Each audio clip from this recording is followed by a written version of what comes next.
ವರ್ಷದಿಂದ ಕನಸಿತ್ತು, ಇವತ್ತು ಆ ಕನಸನ ನೆನ್ಸಾಗಿದೆ ಅಂತ ನಾನು ಭಾವಿಸ್ತಾ ಇದ್ದೀನಿ. ನನ್ನ ಅನಿಸಿಕೆ ಚೆನ್ನೈ ಅವ್ರು, ನಾವು ಯಾವತ್ತವರು ಚೆನ್ನೈ ಸಾಹೇಬ್ರ ಅಂತಾನೆ ಕರೆಯೋದು ನಾವು. ಭಾಳ ಸತಿ ನನಗೆ ಯಾವಾಗ ಅಸೆಂಬ್ಲಿ ಇದೆ ಆವಾಗ ಬಂದು ನಾನು ಭಾಳಷ್ಟು ಒತ್ತಡಗಳು ಮಾಡಿ ಒಂದು 2-3 ಮೀಟಿಂಗನ್ನು ಮಾಡಿದ್ದೀವಿ. ಅದ್ರ ಜೊತೆಯಲ್ಲಿ ಮನೆಯ ಈಶ್ವರಪ್ಪ ಅವನು ವಿಧಾನಸೌಧ ಹೊರಗೆ ಗಲಾಟೆ ಆಚೆಗೆ ಗಲಾಟೆ. ಆಮೇಲೆ ಈಶ್ವರಪ್ಪ ಅವ್ರ ಮನೆಯ ಮಾಜಿ ಮಂತ್ರಿಗಳು ನನ್ನ ಆತ್ಮೀಯ ಸ್ನೇಹಿತರು, ಅವರು 2-3 ಸತಿ ಒಂದು ಸತಿ ವಿಧಾನಸೌಧಕ್ಕೆ ಬಂದಿದ್ರು. ಇದೇ ಕೆಲಸಕ್ಕೆ ವಿಧಾನಸೌಧಕ್ಕೆ ಬಂದರು, ಅವರು ಕೇಳ್ಕೊಂಡಿದ್ರು. ಇದು ತಡ ಆಗಕ್ಕೆ ನಡೀರಾಚೆ ಏನು ಈ ಥರ ಮಾತಾಡ್ತೀನಿ ಅಡ್ಡ ಬಂದು. ಇದು ತಡ ಆಗಕ್ಕೆ ಕಾರಣ ತಮಗೆಲ್ಲ ಗೊತ್ತಿರೋದೇ ವಿಚಾರ. ಈಗ ಶಿವಮೊಗ್ಗದಲ್ಲಿ ಈ ಗೋಯಿನ್ಪುರ ಅಂತ ಈ ಗುದ್ಲಿ ಪೂಜೆನ 2016ರಲ್ಲಿ ಮನೆಯ ಸಿದ್ದರಾಮಯ್ಯ ಅವರು ಹಿಂದಿನ ಮುಖ್ಯಮಂತ್ರಿ ಇರುವಾಗ ಈ ಗುದ್ಲಿ ಪೂಜೆನ ಮಾಡಿರೋದು ತಮ್ಗೆ ಗೊತ್ತಿರೋದೇ ವಿಚಾರ. ಟೋಟಲ್ ಇಲ್ಲಿ 3000 ಆಶ್ರಯ ಮನೆಗಳು, 3000 ಮನೆಗಳಲ್ಲಿ 624 ಮನೆಗಳು 2023ರಲ್ಲಿ ಮನೆ ಈಶ್ವರಪ್ಪ BJP ಸರ್ಕಾರ ಏನಿರುವಾಗ ಮನೆ ಈಶ್ವರಪ್ಪ ಅವರು 624 ಮನೆಗಳು ಆಲ್ರೆಡಿ ಹ್ಯಾಂಡ್ ಓವರನ್ನ ಮಾಡಿದ್ದಾರೆ. ಅದ್ರ ಜೊತೆಲಿ ಇವತ್ತು ಅಲಾಟ್ಮೆಂಟ್ ಲ್ಯಾಟ್ರಿ ಮುಖಾಂತರ ಇವತ್ತು 653 ಮನೆ ಲ್ಯಾಟ್ರಿ ಮುಖಾಂತರ ನಾವು ಇವತ್ತು ಎತ್ತಾ ಇದ್ವಿ. 652 ಮನೆ, ಒಟ್ಟಾಗಿ 3000 ಮನೆಗಳು. ಈ ಮನೆಗಳು ತಡ ಆಗೋಕ್ಕೆ ಕಾರಣ ಏನಂದರೆ, ಒಂದು ಮನೆ ಕಟ್ಟಬೇಕಾದ್ರೆ 7.5 ಲಕ್ಷ ರೂಪಾಯಿ ಆಗ್ತದೆ. ಕೇಂದ್ರ ಸರ್ಕಾರದಿಂದ 1.5 ಲಕ್ಷ ಕೊಡ್ತಾರೆ, ರಾಜ್ಯ ಸರ್ಕಾರದಿಂದ 1,20,000 ಕೊಡ್ತಾರೆ, SC ST ಇದ್ದರೆ 2 ಲಕ್ಷ ಕೊಡ್ತಾರೆ. ಆವ್ರೇಜ್ ನೋಡಿಕೊಂಡ್ರೆ 3 ಲಕ್ಷ ಆಯಿತು. ಬೆನಿಫಿಷರಿ 4.5 ಲಕ್ಷ ಕಟ್ಟಬೇಕಾಗ್ತದೆ. ಅಂದರೆ ಒಂದು ಮನೆ ಕಟ್ಟಬೇಕಾದ್ರೆ 7,80,000 ರೂಪಾಯಿ ಆಗ್ತದೆ. ಎಷ್ಟಾಗ್ತದೆ? 7,80,000. ಯಾವಾಗ ಟೆಂಡರ್ ಕರೆದು ಗುದ್ಲಿ ಪೂಜೆ ಆಗಿದ್ದು ಆ ಅವಧಿದಲ್ಲೇ 1.5 ವರ್ಷದಲ್ಲಿ ಕಂಪ್ಲೀಟ್ ಮಾಡಿದರೆ ಮನೆಗಳು 5 ಲಕ್ಷದಲ್ಲಿ ಕಂಪ್ಲೀಟ್ ಆಗೋದು. ಈ ತಡ ಆಗೋಕ್ಕೆ ಕಾರಣಕ್ಕೆ 2 ಲಕ್ಷ ರೂಪಾಯಿ ಜಾಸ್ತಿ ಆಗಿದೆ. ಅಂದರೆ ಒಂದು ಮನೆ ಕಟ್ಟಬೇಕಾದ್ರೆ 7,80,000 ರೂಪಾಯಿ ಆಗ್ತದೆ. ಆ ಹಿನ್ನೆಲೆಯಲ್ಲಿ ನಮ್ಮ ಸರ್ಕಾರ ಬಂದಾದಮೇಲೆ, ನಾನು ಮಂತ್ರಿ ಆದಮೇಲೆ, ನನ್ನ ಗಮನಕ್ಕೆ ಬಂದಾದಮೇಲೆ ಟೋಟಲ್ ರಾಜೀವ್ ಗಾಂಧಿಯಲ್ಲಿ AHP ಸ್ಕೀಮ್ ಅಂತ, ನಾನು ಏನು ಆಶ್ರಯ ಮನೆ ಇದೆ ಅದು AHP ಸ್ಕೀಮ್ ಅಂತೀವಿ. 47,860 ಮನೆಗಳು ಒಟ್ಟಾಗಿ ಕರ್ನಾಟಕ ರಾಜ್ಯದಲ್ಲಿ, ಈ ಶಿವಮೊಗ್ಗ ಅದು ನಿಮ್ಮದು ಒಂದಿರ್ಬೋದು 3,000 ಮನೆಗಳು. ಬೇರೆ ಕಡೆ ಎಲ್ಲ ರಾಜ್ಯದಲ್ಲಿ 47,863 ಮನೆಗಳು ಅನ್ಕಂಪ್ಲೀಟ್ ಆಗಿತ್ತು. ಅದು 2000 ಹಿಂದಿನ ಸರ್ಕಾರದಲ್ಲಿ ಸಿದ್ದರಾಮಯ್ಯ ಅವರು ಮುಖ್ಯಮಂತ್ರಿ ಇರುವಾಗಲೇ ಸ್ಯಾಂಕ್ಷನ್ ಆಗಿದ್ದು. ಅದಾದಮೇಲೆ ಸಮ್ಮಿಶ್ರ ಸರ್ಕಾರ ಬಂತು, BJP ಸರ್ಕಾರ ಬಂತು, ಅವ್ರ ಮನೆ ಕೊಡೋಕ್ಕೆ ಸಾಧ್ಯ ಆಗಿಲ್ಲ. ಕಾರಣ ಅಂದರೆ ಬೆನಿಫಿಷರಿ 4.5 ಲಕ್ಷ ಕಟ್ಟಬೇಕಾಗ್ತದೆ. 4.5 ಲಕ್ಷ ಎಲ್ಲಿಂದ ಕಟ್ಟಕ್ಕೆ ಸಾಧ್ಯ? ಟೋಟಲ್ ಬೆನಿಫಿಷರಿ ಪೇಮೆಂಟ್ ಒಟ್ಟಾಗಿ 47,860 ಮನೆಗೆ ಬೆನಿಫಿಷರಿ ಪೇಮೆಂಟ್ ಬರಬೇಕಾಗಿದ್ದು 2,700 ಕೋಟಿ ಬೆನಿಫಿಷರಿ ಪೇಮೆಂಟ್ ಬರಬೇಕಾಗಿತ್ತು. ನಮಗೆ ಬರೇ 135 ಕೋಟಿ ಬೆನಿಫಿಷರಿ ಪೇಮೆಂಟ್ ಬಂದಿತ್ತನ. ನಾನು ಮಂತ್ರಿ ಆದಮೇಲೆ, ನನ್ನ ಗಮನಕ್ಕೆ ಬಂದಾದಮೇಲೆ ಮನೆ ಮುಖ್ಯಮಂತ್ರಿಗೆ ಹೆಂಗೋಪ ಹೋಗಿ ಹೇಳೋದು, ಈ ಗ್ಯಾರಂಟಿಗಳೇನು ತಮಗೆಲ್ಲ ಗೊತ್ತೇ ಇದ್ದಂಗೆ 55ರಿಂದ 60,000 ಕೋಟಿ ಗ್ಯಾರಂಟಿಗಳಿಗಾಗ್ತದೆ. ಅದರಲ್ಲಿ ಇದು ಒಂದು ಮಾತ್ರ ಇಲ್ಲ, ಅದ್ರ ಜೊತೆ ಸ್ಲಮ್ ಮನೆಗಳು ಇತ್ತು. ಟೋಟಲ್ ಸ್ಲಮ್ಮಲ್ಲಿ 1,80,253 ಮನೆಗಳು ಸ್ಲಮ್ದು. ಹಿಂದಿನ ಸರ್ಕಾರ ಸಿದ್ದರಾಮಯ್ಯ ಅವರು ಮುಖ್ಯಮಂತ್ರಿ ಇರುವಾಗ ಆ ಟೈಮಲ್ಲಿ ಸ್ಯಾಂಕ್ಷನ್ ಆಗಿರೋದು. ಅದಾದಮೇಲೆ ಒಂದು ಮನೆಯೂ ಸ್ಯಾಂಕ್ಷನ್ ಮಾಡಿಲ್ಲ, ಒಂದು ಮನೆಯೂ ಕೊಡೋಕ್ಕೆ ಸಾಧ್ಯ ಆಗಿಲ್ಲ. ಅದೂ ಏನಕ್ಕಂದರೆ ಅದೂ 7.5 ಲಕ್ಷ ಆಗ್ತದೆ ಅರುಣ್ ಸರ್ ಕೊಡೋಕ್ಕೆ. ಮನೆ ಕಟ್ಟಬೇಕಾದ್ರೆ 7.5 ಲಕ್ಷ ರೂಪಾಯಿ ಆಗ್ತದೆ. ಅದಕ್ಕೂ ಸ್ಲಮ್ ಬೋರ್ಡ್ಗೂ 7,400 ಕೋಟಿ ಬೆನಿಫಿಷರಿ ಕೊಡಬೇಕಾಗಿತ್ತು. ಬರೀ ಬೆನಿಫಿಷರಿಗಳು 310 ಕೋಟಿ ಬೆನಿಫಿಷರಿ ಕೊಟ್ಟು 7,400 ಕೋಟಿಯಲ್ಲಿ ಯಾರೋ 5,000 ಕೊಟ್ಟವ್ರೆ, ಯಾರೋ 10,000 ಕೊಟ್ಟವ್ರೆ, ಯಾರೋ 15,000 ಕೊಟ್ಟವ್ರೆ, ಯಾರೋ 20,000 ಮೇಲೆ ಯಾರು ಬಡವ್ರು ಕೊಡೋಕ್ಕೆ ಸಾಧ್ಯ ಆಗಲ್ಲ. ಒಟ್ಟಾಗಿ ಸ್ಲಮ್ ಬೋರ್ಡ್ದು 1,80,253 ಮನೆಗೆ 7,400 ಕೋಟಿ. ಈ ರಾಜೀವ್ ಗಾಂಧಿದು ಆಶ್ರಯ ಮನೆಗಳು, ರಾಜೀವ್ ಗಾಂಧಿ AHP ಸ್ಕೀಮ್ ಅಂತೀವಿ ನಾವು, ಅದಕ್ಕೆ 47,863 ಮನೆಗೆ ಬೆನಿಫಿಷರಿ ಪೇಮೆಂಟ್ 2,100 ಕೋಟಿ. ಒಟ್ಟಾಗಿ 9,500 ಕೋಟಿ ಬೆನಿಫಿಷರಿ ಪೇಮೆಂಟ್ ಬರಬೇಕಾಗಿತ್ತು.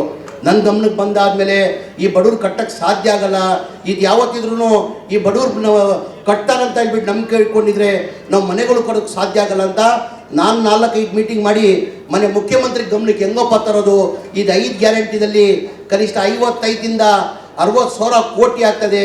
ಹೆಂಗ್ ಹೋಗಿ ಮನೆ ಮುಖ್ಯಮಂತ್ರಿ ಕೇಳಿದಂತ ನಾನು ಧೈರ್ಯ ಮಾಡಿ ಮನೆ ಮುಖ್ಯಮಂತ್ರಿ ಗಮನಕ್ಕೆ ತಂದೆ. ಸರ್, ಹಿಂದಿನ ಸರ್ಕಾರದಲ್ಲಿ ತಾವೇ ಮುಖ್ಯಮಂತ್ರಿ ಇರುವಾಗ ಈ ಮನೆಗಳು ಸ್ಯಾಂಕ್ಷನ್ ಆಗಿದ್ದು, ಅದಾದಮೇಲೆ ಒಂದು ಮನೆಯೂ ಸ್ಯಾಂಕ್ಷನ್ ಆಗಿಲ್ಲ, ಒಂದು ಮನೆಯೂ ಕೊಡೋಕ್ಕೆ ಸಾಧ್ಯ ಆಗಿಲ್ಲ. ಕಾರಣ ಅಂದರೆ ಒಂದು ಮನೆ ಕಟ್ಟಬೇಕಾದ್ರೆ 7.5 ಲಕ್ಷ ಆಗ್ತದೆ. ಕೇಂದ್ರ ಸರ್ಕಾರ ಮತ್ತು ರಾಜ್ಯ ಸರ್ಕಾರ ಸೇರಿ 3 ಲಕ್ಷ ನಾವು ಕೊಡ್ತೀವಿ, ಮಿಕ್ಕಿದ ಬೆನಿಫಿಷರಿ ಕಟ್ಟಬೇಕು. ಬಡವರು ಎಲ್ಲಿಂದ ಕಟ್ಟಕ್ಕೆ ಸಾಧ್ಯ? ಜನ ಎಲ್ಲ ಬೀದಿಯಲ್ಲಿದ್ದಾರೆ ಸರ್. ದಯಮಾಡಿ ಇದು ನಾವು ಸರ್ಕಾರ ವತಿಯಿಂದಾನೆ ಕಟ್ಕೊಡ್ಬೇಕಂತ ಮನೆ ಮುಖ್ಯಮಂತ್ರಿ ಗಮನಕ್ಕೆ ನಾನು ತಂದೆ. ಮನೆ ಮುಖ್ಯಮಂತ್ರಿ 2-3 ರಿವ್ಯೂ ಮೀಟಿಂಗ್ ಮಾಡಿ, ಹೌದು ಕಣೋ ನೀನು ಹೇಳ್ತಾರ ಸತ್ಯ, ಇದು ಬಡವ್ರು ಕಟ್ಟಕ್ಕೆ ಸಾಧ್ಯ ಆಗಲ್ಲ, ದುಡ್ಡು ಕಟ್ಟಕ್ಕೆ ಸಾಧ್ಯ ಆಗಲ್ಲ, ನಾವೇ ನಮ್ಮ ಸರ್ಕಾರದಿಂದ ಅದು ಎಷ್ಟೆಲ್ಲ ಕಷ್ಟ ಆಗಲಿ ನಾನು ಕೊಡ್ತೀನಿ ಅದ ಅಂತ ಹೇಳ್ಬಿಟ್ಟು ಹೋದ ವರ್ಷದಲ್ಲಿ ಕ್ಯಾಬಿನೆಟಲ್ಲಿ ತಂದು 500 ಕೋಟಿ ಬಿಡುಗಡೆ ಮಾಡಿ ಮನೆ ಮುಖ್ಯಮಂತ್ರಿಗಳು 500 ಕೋಟಿ ಬಿಡುಗಡೆ ಮಾಡಿದ ಕಾರಣಕ್ಕೆ ಹೋದ ವರ್ಷ ಫೆಬ್ರವರಿ 36,789 ಮನೆಗಳು ಸ್ಲಮ್ ಬೋರ್ಡ್ದು ನಾವು ಕೊಟ್ಟಿರೋದು ತಮಗೆಲ್ಲ ಗೊತ್ತಿದೆ ವಿಚಾರ. ಅದಾದಮೇಲೆ ರಾಜೀವ್ ಗಾಂಧಿದು ಏನು 2,100 ಕೋಟಿ ಕೊಡಬೇಕು, ಅದು ಆಲ್ರೆಡಿ ಕ್ಯಾಬಿನೆಟ್ಗೆ ತರಬೇಕಾಗಿತ್ತು, ಕ್ಯಾಬಿನೆಟಲ್ಲಿ ತಂದಿಲ್ಲ. ಈ ಬರೋ ಕ್ಯಾಬಿನೆಟ್ ನಾನು ಚೆನ್ನೈ ಸರ್ಗೆ ಹೇಳಿದ್ದೀನಿ ನಾನು, ಸರ್ ಈ ಕ್ಯಾಬಿನೆಟ್ ಆಲ್ರೆಡಿ CM ಅಪ್ರೂವ್ ಕೊಟ್ಬಿಟ್ಟಿದ್ದಾರೆ, ಕ್ಯಾಬಿನೆಟಲ್ಲಿ ತಂದು ನಾವು ಅಪ್ರೂವ್ ಮಾಡಬೇಕು. ಕ್ಯಾಬಿನೆಟಲ್ಲಿ ತಂದು ಈ ರಾಜೀವ್ ಗಾಂಧಿಯಿಂದನೂ ಬರೋ ಕ್ಯಾಬಿನೆಟ್ ಇಲ್ಲಾಂದರೆ ಅದಾದಮೇಲೆ ಕ್ಯಾಬಿನೆಟಲ್ಲಿ ತಂದು ಅಸೆಂಬ್ಲಿಯಲ್ಲಿ 10ನೇ ತಾರೀಕುವರೆಗೂ ತಂದು ಬರೀ ಅಪ್ರೂವ್ ಮಾಡ್ಕೊಳ್ಬೇಕಾಗಿದ್ರು. ಓವರಾಲ್ ಅಪ್ರೂವ್ ಕೊಟ್ಟಿದ್ದಾರೆ, ಕ್ಯಾಬಿನೆಟಲ್ಲಿ ತಂದು ಅಪ್ರೂವ್ ಮಾಡ್ಕೊಳ್ಬೇಕು. ಮನೆ ಮುಖ್ಯಮಂತ್ರಿಗಳು ಇದಕ್ಕೂ ಒಪ್ಕೊಂಡಿದ್ದಾರೆ. ಇದಕ್ಕೂ ಕ್ಯಾಬಿನೆಟಲ್ಲಿ ತಂದು ಈ ಮನೆಗಳು ನಾವು first stage, second stage, third stage ಅಂತ ಮಾಡಿದೀವಣ್ಣ. ನಿಮ್ಮದು ಟೋಟಲ್ ಇರೋದು 3,000 ಮನೆ. 220 ಮನೆಗಳು ಆಲ್ರೆಡಿ ನಾವು ಹ್ಯಾಂಡ್ ಓವರ್ ಮಾಡಿಬಿಟ್ಟಿದ್ದೀವಿ. ಯಾರು 220 ಮನೆಗಳು ತಗೊಂಡಿದ್ದೀರಾ ಪಾಪ ಅವರು 624 ಮನೆಗಳು ಪಾಪ ಭಾಳ ಜನ ಕಷ್ಟ ಬಿದ್ದು ಸಾಲನೋ ಸೋಲನೋ ಮಾಡಿ ಬ್ಯಾಂಕಲ್ಲಿ ಕಟ್ಟಿ ನಮ್ಮ ದುಡ್ಡು ಕೊಟ್ಟು ನೀವು ಮನೆಗಳು ತಗೊಂಡಿದ್ದೀರಾ. ಈಗ ನಾವೊಂದಲ್ಲೂ ಈಗ ಏನು ಲ್ಯಾಟ್ರಿ ಎತ್ತಾ ಇದ್ದೀವಿ ಅದ್ರಲ್ಲಿ ಭಾಳ 40 ಜನ ಏನೋ ಪಾಪ ಸಾಲನೋ ಸೋಲ ಮಾಡಿ ಬ್ಯಾಂಕಿಂದ ಲೋನ್ ಮಾಡ್ಕೊಂಡು ಇವತ್ತು 40 ಜನ ಏನೋ ಹ್ಯಾಂಡ್ ಓವರ್ ಮನೆಗಳು ಹ್ಯಾಂಡ್ ಓವರ್ ತಗೊಳ್ತಾ ಇದ್ದೀರಾ. ಅವ್ರಿಗೆಲ್ಲ ಒಂದು ಮಾತು ಹೇಳಕ್ಕೆ ಬಯಸ್ತಾ ಇದ್ದೀನಿ. ಹಿಂದೆ ಯಾರು 624 ಮನೆ ನೀವು ಸಾಲನೋ ಸೋಲನೋ ಬ್ಯಾಂಕಿಂದ ಮಾಡಿ ದುಡ್ಡು ತಗೊಂಡಿದ್ದೀರಾ. ಆಮೇಲೆ ಇವತ್ತೇನು 40 ಜನ ಮನೆ ಎಲ್ಲ ದುಡ್ಡು ಕಟ್ಬಿಟ್ಟು ಇವತ್ತು ನೀವು 40 ಜನ ಏನು ಹ್ಯಾಂಡ್ ಓವರ್ ತೊಗೊಳ್ತೀರಾ, ಅವ್ರಿಗೆ ಒಂದು ಮಾತು ಹೇಳಕ್ಕೆ ಬಯಸ್ತಾ ಇದ್ದೀನಿ. ಆ ದುಡ್ಡನ್ನು ನಿಮಗೆ ಕ್ಯಾಬಿನೆಟಲ್ಲಿ ತಂದು ಅಪ್ರೂವ್ ಮಾಡಿ 1ರಿಂದ 1.5 ತಿಂಗಳಲ್ಲಿ ಆ ದುಡ್ಡನ್ನು ನಾವು ವಾಪಸ್ ಕೊಡ್ತೀವಿ. ನೀವು ಬ್ಯಾಂಕಿಗೆ ಕಟ್ಟಿ ಅದು ವಜಾ ಮಾಡ್ತಾರೆ. ಮಧುವಣ್ಣ ಈಗ ಆಲ್ರೆಡಿ ಬ್ಯಾಂಕಿಗೆ ಕಟ್ಬಿಟ್ಟವ್ರಲ್ಲ, ಹಿಂದೆ ಆಲ್ರೆಡಿ ಮನೆಗಳು ಕೊಟ್ಬಿಟ್ಟವ್ರೆ. ಏನು 47,860 ಮನೆಗಳಲ್ಲಿ 624 ಮನೆಗಳು 2023 ಕೊಟ್ಬಿಟ್ಟಿದ್ದೀವಿ ನಾವು.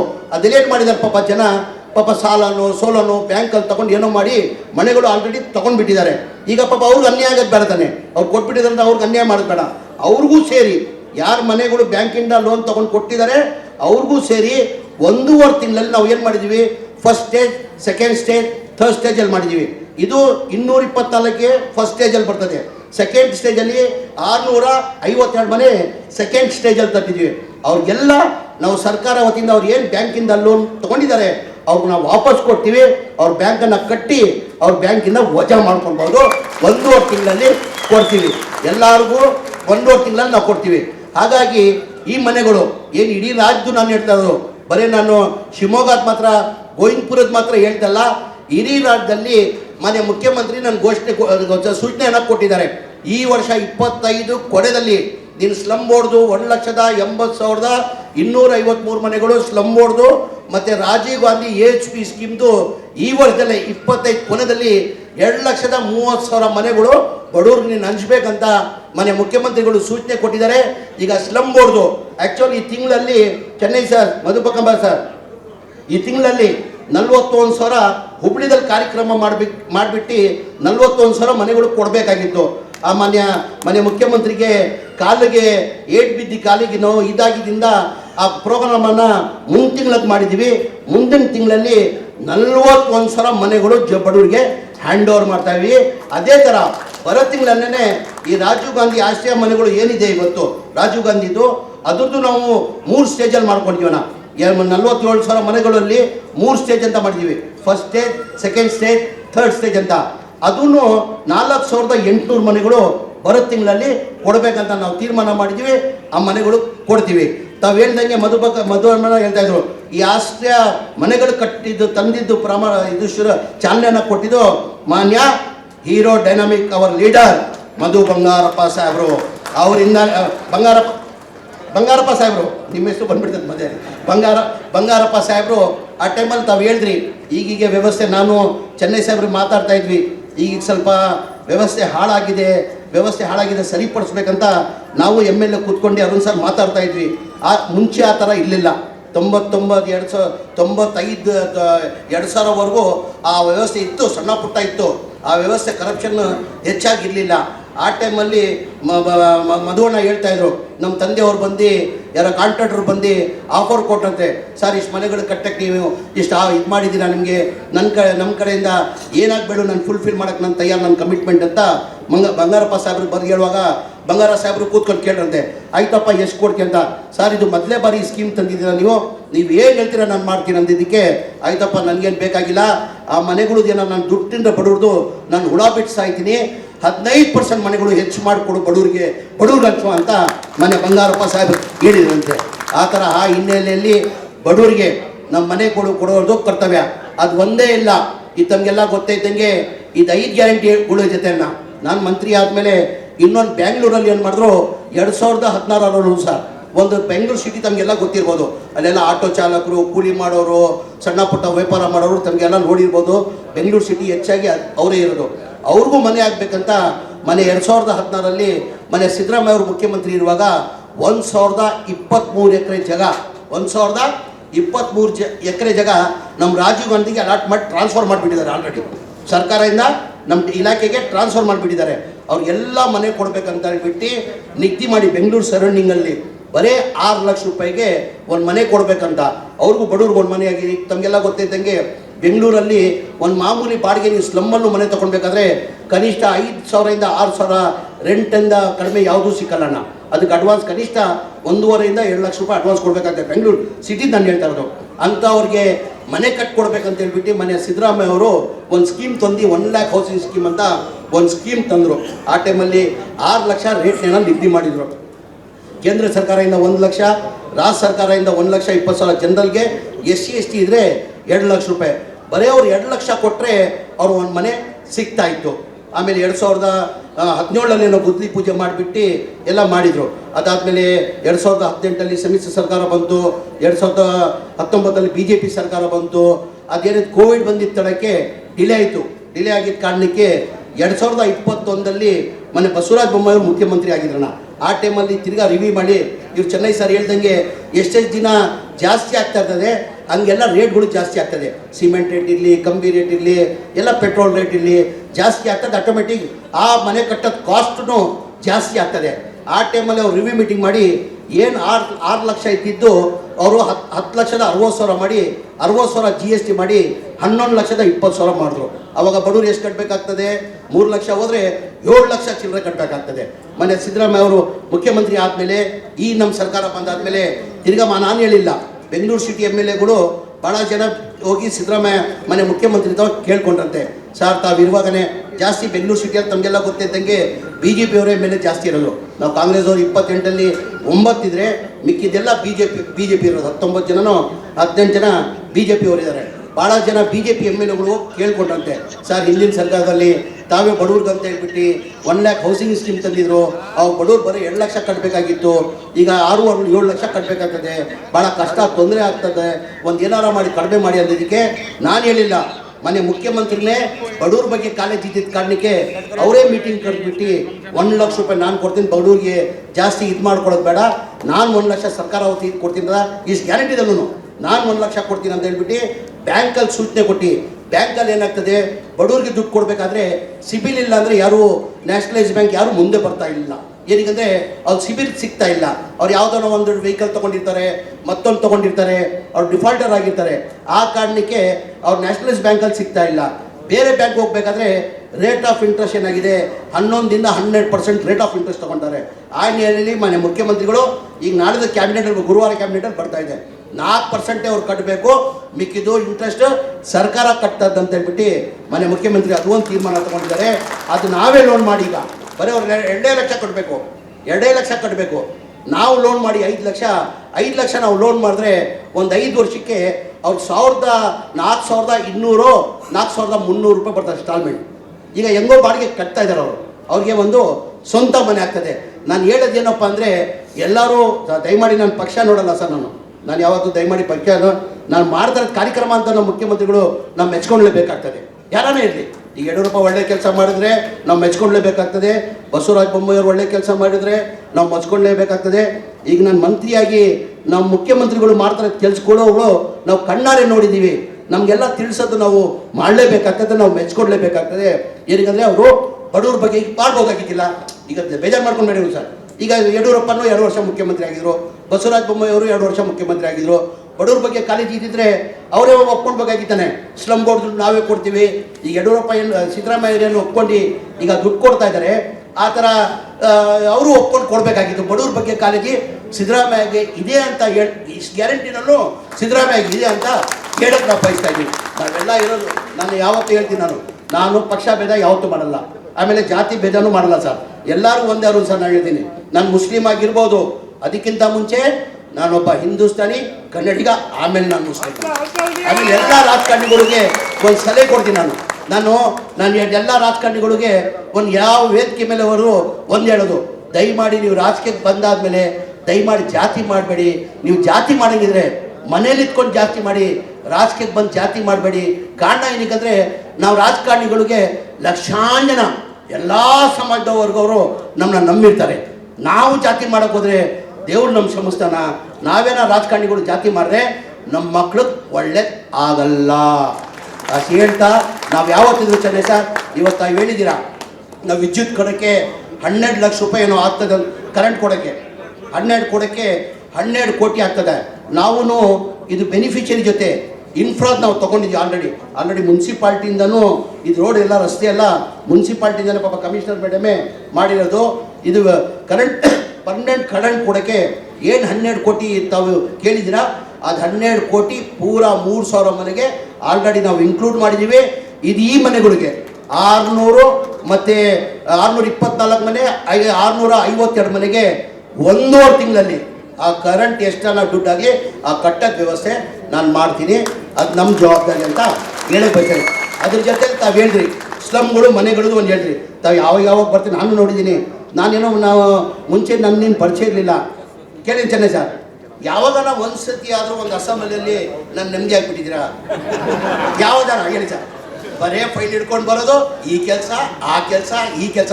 ನಾನು ಹೇಳಿದೆ ಸರ್, ಮೊದಲೇ ಬಾರಿ MLA ಆಗಿದ್ದೀರಾ, ಸ್ವಲ್ಪ ತಾಳ್ಮೆ ಇರಲಿ ಅಂದರೆ. ಇಲ್ಲ ಸರ್, ಜನ ನಾನು ನಂಬಿಟ್ಟವ್ರೆ, ಅವ್ರ ಋಣ ನಾನು ತೀರಿಸ್ಬೇಕಂತ ಪಾಪ ನನ್ನ ಡಿಕ್ಕಲ್ಲಿ ಹಾಕಿಲ್ಲ. ನನ್ನ ಕಣ್ಣಾರೆ ನೋಡ್ದಂಗೆ ಎಲ್ಲ ಇಲಾಖೆದಲ್ಲಿ ಹೋಗಿ ಅವ್ರ ಸಂಬಂಧಪಟ್ಟ ಮಂತ್ರಿದ ಹೋಗ್ಬಿಟ್ಟು ಅವ್ರ ಪರ್ಸ್ನಲ್ ಕೆಲಸ ಯಾವ ಥರ ಮಾಡಬೇಕು ಆ ಥರ ಅವ್ರ ಕ್ಷೇತ್ರದ ಕೆಲಸ ಇವತ್ತು ಚೆನ್ನೈ ಅವರು ಮಾಡ್ತಾ ಇದ್ದಾರೆ. ತಾವೇನು ಕೇಳಿದ್ದೀರಾ, ಸ್ಲಮ್ ಬೋರ್ಡ್ ಮನೆಗಳು ತಾವು ಕೇಳಿದ್ದೀರಾ. ಟೋಟಲ್ ಒಟ್ಟಾಗಿ ಸ್ಲಮ್ ಬೋರ್ಡ್ ಮನೆಗಳು 2725 ಮನೆಗಳು ಸ್ಯಾಂಕ್ಷನ್ ಆಗಿದೆ ಸರ್ ಶಿವಮೊಗ್ಗದಲ್ಲಿ ಸ್ಲಮ್ ಬೋರ್ಡು. ಆ ತಡ ಆಗೋದು ಕಾರಣ ಏನಂದರೆ, ನಾನು ಹೇಳಿಲ್ಲ, ಇದು ಸ್ಯಾಂಕ್ಷನ್ ಆಗಿರೋದು ಮನೆಗಳು 2016-17 ಸ್ಯಾಂಕ್ಷನ್ ಆಗಿದ್ದು. ಸೇಮ್ ಪ್ರಾಬ್ಲಮ್ ಎಲ್ಲ ಕಡೆ ಇಡೀ ರಾಜ್ಯದಲ್ಲಿ 1,80,253 ಮನೆಗಳು ಪ್ರಾಬ್ಲಮ್ ಇದು ನಾವೇನು ಮಾಡಿದ್ದೀವಿ, ಸ್ಟೇಜ್ ವೈಸ್ ಮಾಡ್ಕೊಂಡಿದ್ವಿ. First stage, second stage, third stage ಅಂತ ಮಾಡಿದ್ದೀವಿ. ಫಸ್ಟ್ ಸ್ಟೇಜಲ್ಲಿ ಆಲ್ರೆಡಿ 36,789 ಮನೆಗಳು ಆಲ್ರೆಡಿ ಫೆಬ್ರವರಿಲಿ ಹ್ಯಾಂಡ್ ಓವರ್ ಮಾಡಿದ್ದೀವಿ. ಈಗ 41,000 ಮನೆಗಳು ಏನು ಈ ತಿಂಗಳಲ್ಲಿ ಕೊಡಬೇಕಾಗಿತ್ತು ಬರೋ ತಿಂಗಳು ಮನೆ ಮುಖ್ಯಮಂತ್ರಿ ಆರೋಗ್ಯ ಸರಿ ಇಲ್ಲದ ಕಾರಣಕ್ಕೆ ಬರೋ ತಿಂಗಳಲ್ಲಿ ನಾವು ಅಸೆಂಬ್ಲಿ ಆದಮೇಲೆ ಕಾರ್ಯಕ್ರಮ ಮಾಡೋಕ್ಕೆ ಮನೆ ಮುಖ್ಯಮಂತ್ರಿಗಳು ಸೂಚನೆ ಕೊಟ್ಟಿದ್ದಾರೆ. ಆ ಸೆಕೆಂಡ್ ಸ್ಟೇಜಲ್ಲಿ 41,000 ಮನೆಯಲ್ಲಿ ನಿಮ್ಮ 1,545 ಮನೆಗಳು ಕೊಡ್ತಾ ಇದ್ದೀವಿ ಸೆಕೆಂಡ್ ಸ್ಟೇಜಲ್ಲಿ. ಅದಕ್ಕೂ ಎಲ್ಲ ಸರ್ಕಾರ ವತಿಯಿಂದ ಎಲ್ಲ ಸರ್ಕಾರ ಬೆನಿಫಿಷರಿ 4.5 ಲಕ್ಷ ಬೆನಿಫಿಷರಿ ಕಟ್ಟಬೇಕಾಗಿತ್ತು. ಈಗ ಬೆನಿಫಿಷರಿ ಏನೇನು ಕಟ್ಟಂಗಿಲ್ಲ, ನಾವೇ ನಮ್ಮ ಸರ್ಕಾರ ವತಿಯಿಂದ ಈ ಮನೆಗಳು ಕಟ್ಕೊಡ್ತೀವಿ. ನಿಮ್ಮದು ಮುಂದೆ 1,545 ಮನೆ ನೆಕ್ಸ್ಟ್ ಮಂತ್ ಕೊನೆ ಒಳಗಡೆ ಇದು ನಾವು ಕೊಡೋದು ಜವಾಬ್ದಾರಿ ನಾವು ವಹಿಸ್ಕೊಳ್ತೀವಿ ಅಂತ ಹೇಳ್ತಾ, ಅದ್ರ ಜೊತೆಯಲ್ಲಿ ಈ ಬಾರಿ ತಮಗೆಲ್ಲ ಗೊತ್ತಿದ್ದಂಗೆ ULB ಸ್ಕೀಮ್ ಬಸವ ಅಂಬೇಡ್ಕರ್ ಮತ್ತು ವಾಜಪೇಯಿದಲ್ಲಿ ಏನು ಮಾಡ್ತೀವಿ ನಾವು 1,20,000 ಕೊಡ್ತೀವಿ ಸರ್. ಅರುಣ್ ಸರ್, 1,20,000 ಪಾಪ ಬಡವ್ರಿಗೆ ಏನು ಮಾಡೋಕ್ಕೆ ಸಾಧ್ಯ, ಏನು ಕಟ್ಟಕ್ಕೆ ಏನು ತೊಗೊಳಕ್ಕಾಗ್ತದೆ? ಈ ಕಂಬಿ ರೇಟ್ ಏನಿದೆ ತಮಗೂ ಗೊತ್ತಿದೆ, ಸಿಮೆಂಟ್ ರೇಟ್ ಇದೆ ತಮಗೂ ಗೊತ್ತಿದೆ. ಅದು 1,20,000 ಏನೇನೂ ಆಗಲ್ಲ. ಮನೆ ಮುಖ್ಯಮಂತ್ರಿಗೆ ನಾನು ಮೊನ್ನೆ ಬಜೆಟ್ ಪ್ರಪೋಸಲಲ್ಲಿ ಪ್ರಪೋಸಲನ್ನು ಕೊಟ್ಟಿದ್ದೀನಿ ನಾನು. ನೀವೊಂದು ಕೆಲಸ ಮಾಡಿ ಸರ್, ಪ್ರತಿ ವರ್ಷ ತಾವಿರುವಾಗ ಹಿಂದಿನ ಸರ್ಕಾರಲ್ಲಿ ಸಿದ್ದರಾಮಯ್ಯ ಅವರು ಮುಖ್ಯಮಂತ್ರಿ ಇರುವಾಗ ULB ಸ್ಕೀಮ್ ಅಂತಾರೆ, ಬಸವ ಅಂಬೇಡ್ಕರ್ ವಾಜಪೇಯಿದಲ್ಲಿ 14,53,000 ಮನೆಗಳು ಕೊಟ್ಟಿದ್ರು. ಯಾವಾಗ 2013 ಹಿಡ್ಕೊಂಡು 2018ವರೆಗೂ ಟಾರ್ಗೆಟ್ 3 ಲಕ್ಷ ಪ್ರತಿ ವರ್ಷ ಕೊಡ್ತಾಯಿದ್ರು. ಅದಾದಮೇಲೆ ಕೋವಿಡ್ ಬಂತು, ಸಮ್ಮಿಶ್ರ ಸರ್ಕಾರ ಬಂತು. ಸಮ್ಮಿಶ್ರ ಸರ್ಕಾರ ಮತ್ತು BJP ಸರ್ಕಾರದಲ್ಲಿ ಬರೀ 5 ಲಕ್ಷ ಮನೆಗಳು ಕೊಟ್ಟಿದ್ರು. ಇದಕ್ಕೆ ಮಧ್ಯದಲ್ಲಿ ಕೋವಿಡ್ ಬಂದ್ಬಿಡಿ ಸರ್. ಅಂದರೆ ಪ್ರತಿ ವರ್ಷ 3 ಲಕ್ಷ ಟಾರ್ಗೆಟ್ ಕೊಡ್ತಾರೆ. ಮನೆ ಮುಖ್ಯಮಂತ್ರಿಗೆ ನಾನು ಮನವಿ ಮಾಡಿಕೊಂಡೆ, ಸರ್ ನೀವು 1,20,000 ಕೊಡೋದ್ರಿಂದ ಏನೇನೂ ಆಗಲ್ಲ, ದಯಮಾಡಿ ಜನರಲ್ಗೆ ಒಂದು 3 ಲಕ್ಷ ಕೊಡಿ, SC ಇದ್ದರೆ 3.5 ಲಕ್ಷ ಮಾಡಿ. ನೀವೇನು 3 ಲಕ್ಷ ಟಾರ್ಗೆಟ್ ಕೊಡ್ತೀರಾ, 1.5 ಲಕ್ಷ ಟಾರ್ಗೆಟ್ ಮಾಡಿ, 3.5 ಲಕ್ಷ ಮಾಡಿ ಅಂತ ಮನೆ ವಿಶ್ವಾಸ ಇದೆ. ಮನೆ ಮುಖ್ಯಮಂತ್ರಿಗಳು ಒಪ್ಕೊಂಡಿದ್ದಾರೆ, ಈ ಬಜೆಟಲ್ಲಿ ಘೋಷಣೆ ಮಾಡ್ತಾರಂತ ನಾನು ಭಾವಿಸ್ತೀನಿ. ಏನಕ್ಕೆ ಬಡವ್ರಿಗೆ ಮನೆ ಕೊಡೋಕ್ಕಿಂತ ಹೆಚ್ಚಾಗಿ ಬೇರೆ ಯಾವುದೂ ಇಲ್ಲ ಅಣ್ಣ. ನನ್ನ ಇಲಾಖೆಯಲ್ಲಿ ನಾನು ಆದಷ್ಟು ಪ್ರಯತ್ನ ಮಾಡ್ತಿದ್ದೀನಿ. ನಾನು ಕೇಳ್ಬಿಟ್ಟು ತೊಗೊಂಡಿದ್ದೆ, ನಾನು ಈ ಇಲಾಖೆನ ಕೇಳ್ಬಿಟ್ಟು ತೊಗೊಂಡೆ ಮನೆ ಮುಖ್ಯಮಂತ್ರಿಗಳ್ದವ. ಸರ್ ನನಗೆ ಯಾವುದು ಬೇಡ, ಹೌಸಿಂಗ್ ಕೊಡಿ ಸರ್, ಬಡವ್ರು ಸೇವೆ ಮಾಡ್ಬೇಕಂತ ಹೇಳ್ಬಿಟ್ಟು ಮನೆ ಚೆನ್ನೈ ಸಾಬ್ರಿಗೆ ಹೇಳಿದೆ. ಇದೆಲ್ಲ ನೋಡಿ ಜನ ಇಷ್ಟೆಲ್ಲ ಬೀದಿದಲ್ಲಿ ಕಷ್ಟದಲ್ಲಿದ್ದಾರಲ್ಲಪ್ಪ, ಮನೆ ಮುಖ್ಯಮಂತ್ರಿಗೆ ಹೆಂಗೆ ಹೇಳ್ದಲ್ಲ ಅದಕ್ಕಿಂತ ಮುಂಚೆ, ಹೆಂಗೋಪ್ಪ ಹೋಗಿ ಕೇಳ್ಕೊಡೋದು 9,500 ಕೋಟಿ ಆಗ್ತದೆ ಮನೆ ಕಟ್ಟೆಗೆ ಹೆಂಗೆ ಕೇಳೋದು ಅಂತ ಹೇಳ್ಬಿಟ್ಟು ಮನೆ ಮುಖ್ಯಮಂತ್ರಿಗೆ ಒಂದು ಮಾತು ಅಂದ್ಬಿಟ್ಟೆ ನಾನು. ಸರ್ ಜನ ಬೀದಿಯಲ್ಲಿದ್ದಾರೆ ಸರ್, ಇದೆಲ್ಲ ನನ್ನ ಗಮನಕ್ಕೆ ಬಂದಿದೆ, ನನಗೆ ಗೊತ್ತಾಗಿನೂ ಈ ಇಲಾಖೆದಲ್ಲಿ ನಾನು ಮುಂದುವರ್ಸೆ ದೇವ್ರು ನಮ್ಮ ಶಂಸಲ್ಲ ಸರ್. ನೀವೇನೋ ಇದು ಒಪ್ಪಲಿಲ್ಲ ಅಂದರೆ ಈ ಹೌಸಿಂಗ್ ಇಲಾಖೆ ನಾನು ರಾಜೀನಾಮೆ ಕೊಡ್ತೀನಿ ಅಂತ. ನಾನು ಏನಕ್ಕೆ ನಾನು ಕಣ್ಣಾರೆ ನೋಡಿದ್ದೀನಿ ಬಡು ಕಷ್ಟ ಅನುಭವಿಸ್ತಾ ಇರೋದು. ನಾನು ನೋಡ್ಕೊಂಡು ನಾನು ಹೆಂಗೆ ಕೂರಕ್ಕೆ ಸಾಧ್ಯ? ಆ ಕಾರಣಕ್ಕೆ ಮನೆ ಮುಖ್ಯಮಂತ್ರಿನೂ ಅವ್ರು ಬಡವ್ರ ಬಗ್ಗೆ ಕಾಳಜಿ ಇಟ್ಕೊಂಡಿದ್ದ ಕಾರಣಕ್ಕೆ ಅವರೂ ಒಪ್ಕೊಂಡಿದ್ದಾರೆ. ಈಗ ಮಾನ್ಯ ಮುಖ್ಯಮಂತ್ರಿನೂ ಏನು 1,20,000 ನಮ್ಮ ULB ಸ್ಕೀಮ್ ಬಸವ ಅಂಬೇಡ್ಕರ್ ಇದ್ದಾರೆ, ಅದು 3.5 ಲಕ್ಷ ಮಾಡ್ತಾರೆ. ಈಗ ಮುಂದೆ ಮನೆ ಕೊಡೋದು, ಈಗ ಮುಂದೆ ಸ್ಲಮ್ ಬೋರ್ಡಲ್ಲೂ 5 ವರ್ಷದಿಂದ ಕೊಟ್ಟಿಲ್ಲ ಅಣ್ಣ, ಹಿಂದೆ ಕೊಟ್ಟಿರೋದು ಮನೆಗಳು. ಏನಕ್ಕೆ ಈಗ ಕಂಪ್ಲೀಟ್ ಆಗಿಲ್ಲ ಅಂತ ಯಾರೂ ಕೊಟ್ಟಿರಲಿಲ್ಲ. ಈ ವರ್ಷ ಮಾನ್ಯ ಮುಖ್ಯಮಂತ್ರಿಗಳಿಗೆ ಸಿಕ್ಕಾಪಟ್ಟೆ ಡಿಮ್ಯಾಂಡ್ ಇದೆ. ಆ ಕಾರಣಕ್ಕೆ ನನ್ನ ಮುಖ್ಯಮಂತ್ರಿಗೆ ಏನೇನಿದೆ ಅಂದರೆ ಕೇಂದ್ರ ಸರ್ಕಾರದಿಂದ 1.5 ಲಕ್ಷ ಕೊಡ್ತಾರೆ, ನಾವು ನಮ್ಮ ಸರ್ಕಾರದಿಂದ ಒಂದು 5 ಲಕ್ಷ ಆದರೂ ಕೊಡಬೇಕು, ಬಡವ್ರು ದುಡ್ಡು ಕಟ್ಟೋಕ್ಕಾಗಲ್ಲ 1 ಲಕ್ಷ ಮೇಲೆ ಅಂತ ಮನೆ ಮುಖ್ಯಮಂತ್ರಿ ಗಮನಕ್ಕೆ ತಂದಿದ್ದೀನಿ. ಅದಕ್ಕೂ ಮನೆ ಮುಖ್ಯಮಂತ್ರಿಗಳು ಒಪ್ಕೊಂಡಿದ್ದಾರೆ.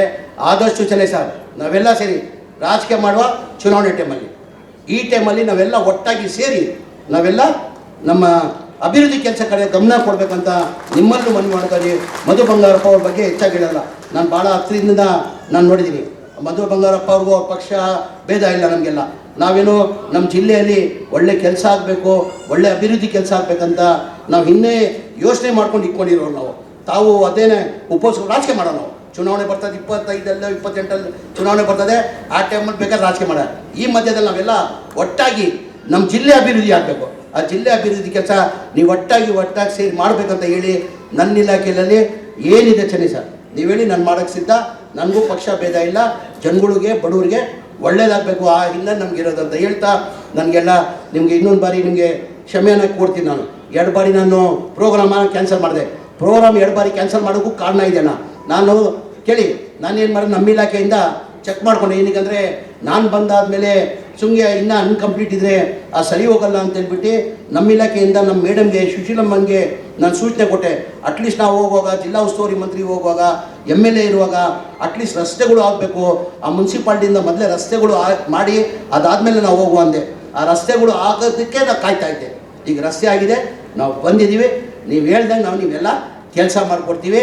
ಇಷ್ಟೇ, ನೀವು ಯಾರೂ 1 ಲಕ್ಷನೂ ಕಟ್ಟಕ್ಕಿಲ್ಲ ಅನಿಸ್ತದೆ ನನಗೆ. 1 ಲಕ್ಷನೂ ಕಟ್ಟಕ್ಕಿಲ್ಲ. ಏನಕ್ಕೆ ನನ್ನ ಮನೆ ಮುಖ್ಯಮಂತ್ರಿ ಹೀಗಿದೆ.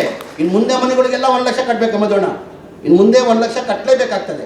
ಈಗ ಯಾರ್ಯಾರು ಕಟ್ಬಿಟ್ಟಿದ್ದೀರಾ ಅವ್ರು 1 ಲಕ್ಷದಿಂದ ಹೆಚ್ಚಾಗಿ ಕಟ್ಟಿದರೆ ಅವ್ರಿಗೆಲ್ಲ ವಾಪಸ್ ಕೊಡೋದು ಕೆಲಸ ನಾವು ಮಾಡ್ತೀವಿ. ನಾವು ವಾಪಸ್ ಕೊಡೋದು ಕೆಲಸ ಮಾಡ್ತೀವಿ ಅಂತ ಇನ್ನು ಭಗವಂತನ ಅಷ್ಟೇ ಕೇಳ್ಕೊಳ್ಳೋದು. ನಾನು ಇನ್ನೂ ಹೆಚ್ಚಿನ ತಮ್ಮ ಸೇವೆ ಮಾಡೋದು, ಆ ಭಗವಂತ ನನಗೆ ಶಕ್ತಿ ಕೊಡಲಿ ಅಂತ ನನಗೆ 2 ಮಾತಾಡೋಕ್ಕೆ ಅವಕಾಶ ಕೊಟ್ಟಿದ್ದು. ನಾನು ಮಾತು ಮುಗಿಸ್ತೀನಿ. ಜೈ ಹಿಂದ್, ಜೈ ಕರ್ನಾಟಕ.